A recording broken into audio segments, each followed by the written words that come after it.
642-ci ildir. Allah elçisi Məhəmməd Peyğəmbərin Məkkədən çıxıb Mədinəyə hicrət etməsindən 20 il, qayıdıb Məkkəni fəth etməsindən 12 il, Haqqın dərgahına qovuşmasından 10 il ötür. Onun 14 il qabaq məktub göndərib İslam dininə dəvət elədiyi İran şahənşahı Xosrov Pərviz taxtdan düşürülüb və öldürülüb. O vaxt Fars hökümdar Ərəb Peyğəmbərin naməsini cırmış, nümayəndələrini edam elətdirmişdi. İndi onun öz səltənəti parçalanır. Dövrün fövqəl dövlətlərindən biri olan Sasani imperiyası çökmək üzrədir. İlk müsəlman dövləti isə yüksəlməyə, sərhədlərini genişləndirməyə başlayıb. Yeni dinin daşıyıcıları artıq Sasani imperiyasının bir sıra qərb əyalətlərini ələ keçiriblər. Ərdəbil yaxınlığında Azərbaycanın sonuncu Sasani canişini olan Mərsvan İsfəndiyar İbn Fərruxzadla sülh müqaviləsi, müahidə imzalanıb. Bu sənəddə Azərbaycan əhalisinə, onların mal dövlətləri, din və ayinlərinə cizyə, yəni can vergisi müqabilində əminamanlıq vəd olunurdu. 3 il sonra belə bir müahidə Muğan əhalisi ilə bağlanır. Tarixi mənxəzlərdə bir müddət sonra Azərbaycanlıların müqavilə şərtlərinə əməl etməkdən boyun qaçırdıqları, ərəblərin ölkəmizə yenidən hücum etməli olduğu, Təbriz, Muğan və Talışan əhalisi ilə müahidəni təzələməyə məcbur qaldığı yazılır. Beləcə 10 il əvvəl Ərəbistan dənizinin sahillərindən yürüşə çıxan Darülislamın, İslam dünyasının qoşunları Xəzər dənizinin cənub-qərb sahillərini Darüləhdə ittifaq dünyasına daxil edirlər. Heç bir əsrdə keçməyəcək, Azərbaycanın əksər əraziləri kimi Muğan vilayəti də Darülislamın ayrılmaz bir parçasına çevriləcək. Buranın sakinləri İslamı səmimi qəlbdən qəbul edəcəklər. Onların arasında böyük mücahidlər, din alimləri, ariflər yetişəcək. Lakin Muğan həm də hökumət İslamına, ərəb işğalına qarşı çıxışların ənənəvi mərkəzlərindən biri olacaq. Vilayətin nə səbəbdənsə itib batmış eyni adlı əsas şəhəri indiki Lənkəran şəhərinin salındığı ərazinin lap yaxınlığında yerləşirdi.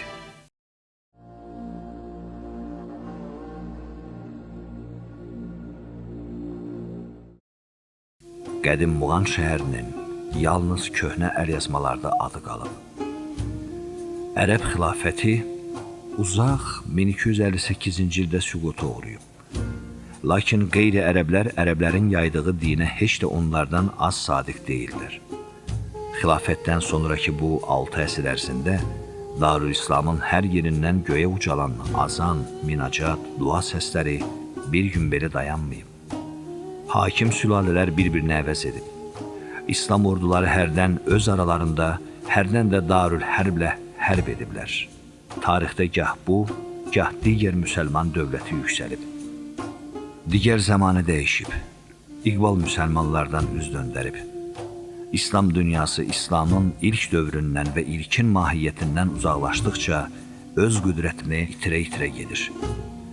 Qədim müsəlman ölkəsi Azərbaycan 2 bölünüb. Onun bir hissəsi İranla müharibədə qalib gəlmiş Rusiyaya birləşdirilib. Tarixi Muğan vilayətinin 79 il nəcabətli Ərdəbil seyidlərindən olan Talış xanları tərəfindən idarə olunan əhalisi 39 ildir Romanovların Çar sülaləsinin rəiyyətidir. Artıq onların qonşuluğunda köçkün Rus təriqətçilərin kəndləri salınıb. Bölgənin mərkəzi olan Lənkəran şəhərində xeyli Rus, erməni, polyak, alman, yəhudi peyda olub. Təxminən 2 əsr yaşı olan Kiçik Liman şəhəri Lənkəran öz tarixinin yeni bir dövrünü yaşayır. İndi o Talış xanlığının paytaxtı deyil, Rusiya imperiyasının ucqar Qəzar şəhəridir.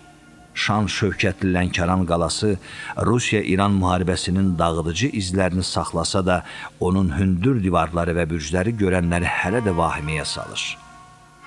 5 il sonra Çar Rusiyasının yürüşlərinə qarşı xalq müqavimətinin rəmzi olan qala divarlarının sökülməsi qərar alınacaq.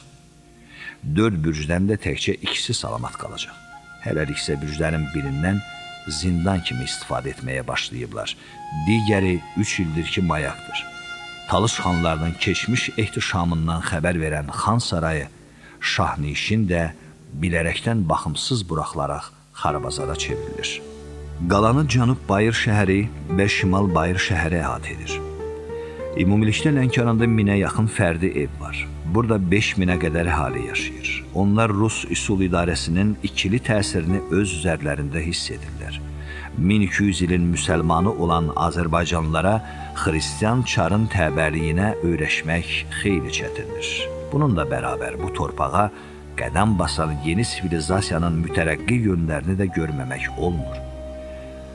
Asiya şəhərini Avropa qaydasınca planlaşdırmaq cəhdləri müsbət işlərdən biridir.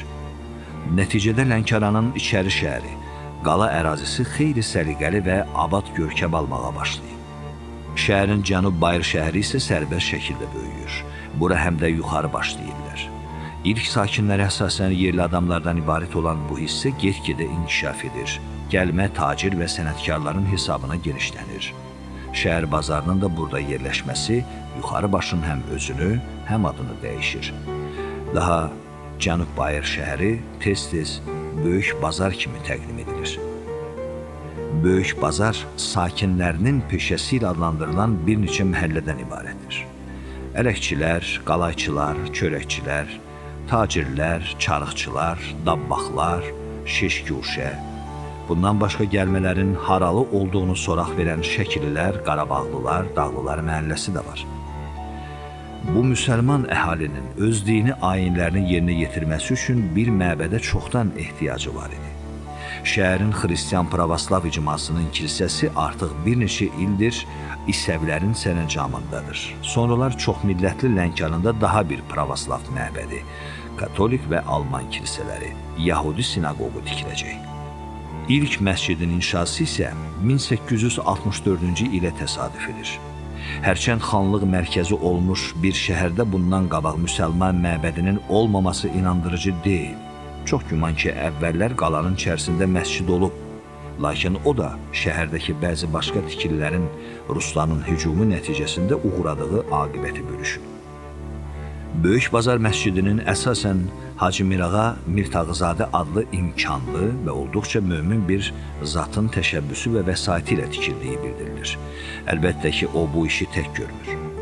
Əks halda elin yaddaşı məscidin ərsəyə gəlməsinə töhfə vermiş daha iki şəxsin, Kərbəlayı Qulu və Kərbəlayı Ağaqulunun adını qoruyub saxlamazdı.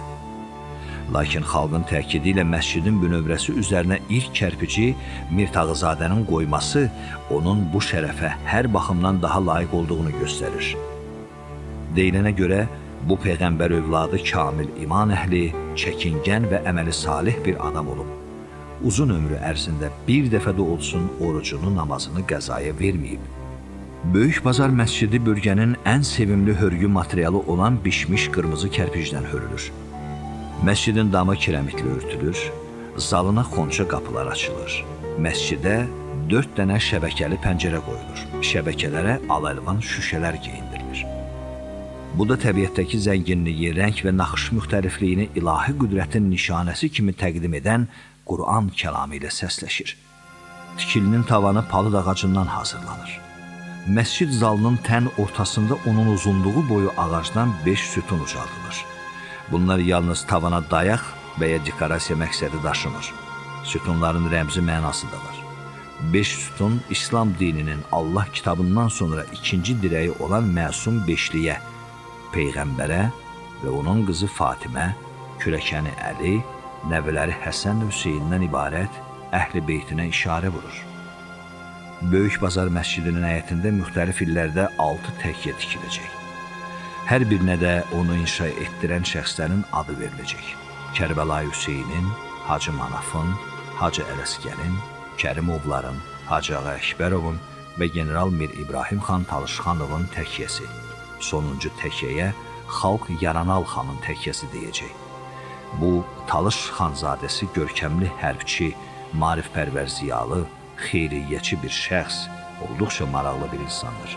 Həm hökumət dairələrində, həm xalq arasında böyük nüfuzu var. Mir İbrahim bəy vəfat edərkən onu vəsiyyətinə uyğun olaraq tikdirdiyi təkyənin altında dəfn edəcəklər. 20-ci əsrin 30-cu illərində Yaranal xanın təkyəsi də digər 4 təkyə ilə birlikdə uçurulacaq. 90-cı illərdə məsciddə bərpa işləri aparılarkən torpağın altından generalın sümükləri, qılıncı, digər əşyaları çıxacaq.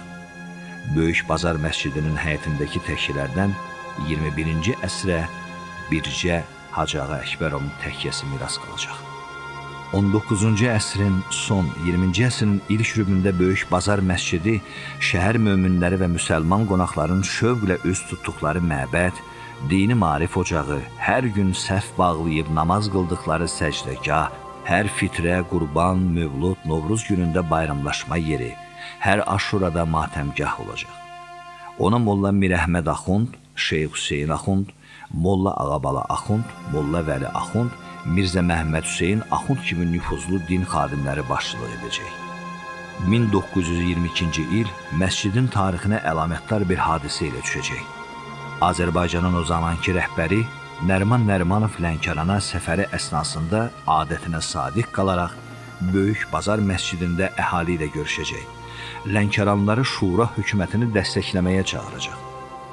Öz ictimai-siyasi fəaliyyətində İslam dini ilə sosializm təlimini qovuşturmağa çalışan Nərimanov, 1925-ci ildə bolşevizmin İslam şərqi və Azərbaycanla bağlı siyasətindən məyus bir halda dünyasını dəyişəcək. Bundan 4 il sonra Böyük Bazar məscidi bağlanacaq, onun minarəsi uçurulacaq, 70 il Lənkəran qəzasının dini mərkəz kimi fəaliyyət göstərən məsciddən Sovet hökuməti ambar, kitabxana, şəkil qalereyası kimi istifadə edəcək. İnsaf naminə istifadəsiz qalmaması məscid binası üçün xilas demək olacaq. Sovet İttifaqının süqutuna il yarım qalmış, 1990-cı ildə məscid yenidən ibadətə açılacaq. 1995-ci ildə onu təmir edəcək, böyüdəcəklər. 36 metr uzunluğunda yeni bir minarə ucaldacaqlar və bu minarədən səslənən azan Lənkəranlıları və şəhərin qonaqlarını bir olan Allaha bəndəlik eləməyə çağıracaq.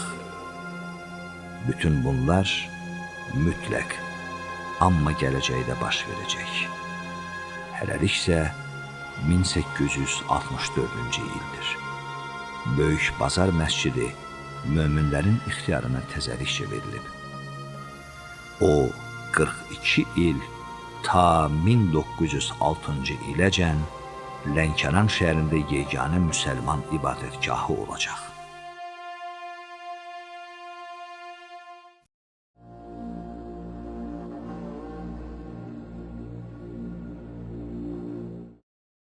Yirminci əsrin 6-cı ilidir. Bugünlər Lənkəran, xüsusilə Kiçik Bazar əhalisinin 16 illik gözləməsinə son qoyulub. Buradakı Allah evinin tikintisi nəhayət ki başa çatıb. Lənkəran şəhərinin ikinci məscidinin qapıları müsəlman kişi və qadınların üzünə açıqdır. Qala meydanı və Şimal Bayır şəhərdən ibarət bu əraziyə əvvəl aşağı baş deyilirdi. Daha çox İranın Gilan vilayətindən gələnlərlə məskunlaşdıqca Giləkon, yəni girəklər adlandırılmağa başlanıldı. Onların dükan və piştaxtalarının sayı artdıqca da bura Girək bazarı, sonra isə Böyük Bazarla müqayisə edilib Kiçik Bazar deyildi. İndi Kiçik Bazar sərbəst planlı məhəllələrin böyük şəbəkəsidir. Burada Daş Körpü, Gərəcivanlar, İpəkçilər və Forştat kimi məhəllələr var. Sonuncu Almancadan tərcümədə şəhər kənarı deməkdir. Burada əsasən Alman ailələri yaşayır. Bəzi məhəllələrdə məşhur sakinlərin adı ilə tanınır. Mir Həmid, Mir Əziz bəy, Hacı Qurban, Hacı Tağı məhəllələri. Böyük Bazar məscidinin inşasından keçən 36 il ərzində Lənkəran şəhərinin müsəlman əhalisinin, xüsusilə də Kiçik Bazar cəmaatının sayı 2 dəfədən çox artıb. Odur ki, 1880-ci illərin sonunda Kiçik Bazar ağsaqqalları burada məscid tikintisinə icazə verilməsi üçün şəhər hakimiyyətinə müraciət ediblər. Lakin çar idarələri müsbət cavab verməyə tələsməyib. İcazənin gecikdiyini görən Kiçik Bazarlılar 1890-cı ildə öz başına tikintini başladılar. Yer dar olduğundan Nəsrullah adlı bir sakin öz həyətinin bir hissəsindən könüllü imtina edib. Hacı Qurban, Molla Nəsir, Tağı bəy, Hacı Ağa kimi imkanlılar başda olmaqla Kiçik Bazar və Lənkəran əhalisi məscid tikintisi üçün vəsait toplayıb. Çar pristavı tikintini qanunsuz sayaraq bir neçə dəfə hörgü işlərini yarımçıq kəsib. Bu arada söz-söhbət dolaşıb ki, Kiçik Bazarın İranlı əhalisi yardım üçün o zaman hələ İran vəliəhdi, Təbriz valisi olan Şahzadə Müzəffərəddinə müraciət ediblər. O da cavabında Lənkərana bir kisə qızıl göndərib və məscidin tikintisi üçün Rus çarının şəxsən özündən razılıq alacağına söz verib. Ya zəlzələdən, ya vəlvələdən məscid fasilələrlə düz 16 ilə tikilib. Onun divarlarını bişmiş qırmızı kərpicdən örüblər. 3 xonça qapısı var. İkisi qabaqdandır, biri yandan. Qadınlar üçün nəzərdə tutulmuş hissəyə şəbistanı açılır. Onları mahir ustalar düzəlir. Nəccar Məhəmməd Əli, həm də tanınmış şair olan Nəccar Məhəmməd Həsən və onun oğlu Usta Rəhim. Qapıların üzərində Quran ayələri, Həzrət Əlinin qılıncı, Zülfüqarın təsviri oyulub. Məscidin pilləkənləri yonulmuş sal daşlardandır. Məscidin tavanı üçün taxtalar gəmi ilə Həştərxandan gətirilib. Çürüməsin deyə onları uzun müddət qara neftə saxlayıblar. Məscidin damı kirəmitlə örtülüb. 2 ildir ki, məscidin qarşısında hündürlüyü 27 metr olan minarə ucalır. Lənkəranlılar bu gözəl memarlıq abidəsinə güldəstə deyirlər. Buradan azam verilir, dua oxunur. 25 il keçəcək. Sovet hökuməti minarəni uşaqlar üçün əyləncə yerinə çevirəcək. 1937-ci ildə isə onu ekskavatorun ağzına verəcəklər. Bircə bünövrə daşları qalacaq. Bu dünyada bünövrəsi möhkəm olan heç nəyi yerli dibli yox eləmək olmur. 50 ildən artıq ərzaq ambarı kimi işlədilən Kiçik Bazar məscidi də əvvəl-axır ilkin təyinatına dönəcək. 1989-cu ildə bura yenidən məbəd olacaq. Daha sonra təmir və bərpa ediləcək. 26 metr hündürlüyündə minarə ucaldılacaq. Buradan yenə dörd bir yana, dağlara, bağlara, dənizə, Xan Lənkəranın yerinə, göyünə azan səsi yayılacaq. Əlbəttə, 1906-cı ildən divarları hələ indi insan nəfəsi ilə isinməyə başlayan Allah evindən boylanıb olacaqları görmək ən bəsirətli Allah bəndəsinin belə işidir. Bu zamandan və bu məkandan gələcəyə yalnız atəşin bir salam göndərmək olar.